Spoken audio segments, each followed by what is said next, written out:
शरीर को सुस्थ रखिबारे जलर भूमिका भारी गुरुत्वपूर्ण। मनीष शरीर में प्राय 60 ରୁ 70 भाग जल रही है। यह मांसपेशी को सुरक्षा देवा सहित शरीर विभिन्न कोष को ऑक्सीजन एवं न्यूट्रिशन जोगाई थाए।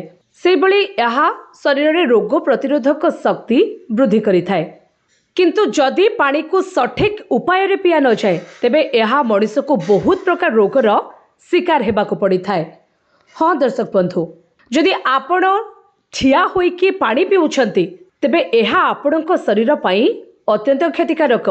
यह विभिन्न रोग को आमंत्रण देई थाए।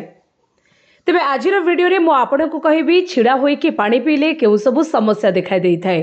प्रथमतः छिड़ा होइकी पानी पीले आम शरीर पाचन तंत्र दुर्बल होई जाए। तेणु पाचन प्रक्रिया स्वाभाविक भावे होई पारि न थाए। फल अनेक प्रकार पेटजनित समस्या देखा देई थाए।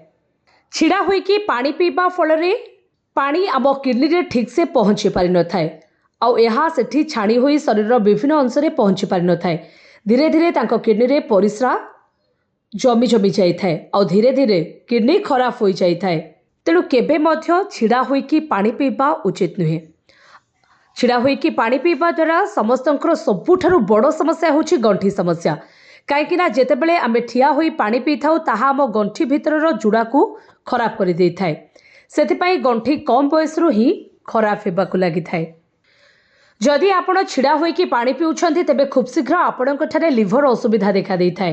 कारण जेतेबेले आमे छिड़ा होइकी पानी पी थाउ यह आम पाकस्थली दे द्रुत गति रे लिभर मध्यरे प्रवेश करि पारे, जहाँकि परे जंत्रणार कारण होई पारे।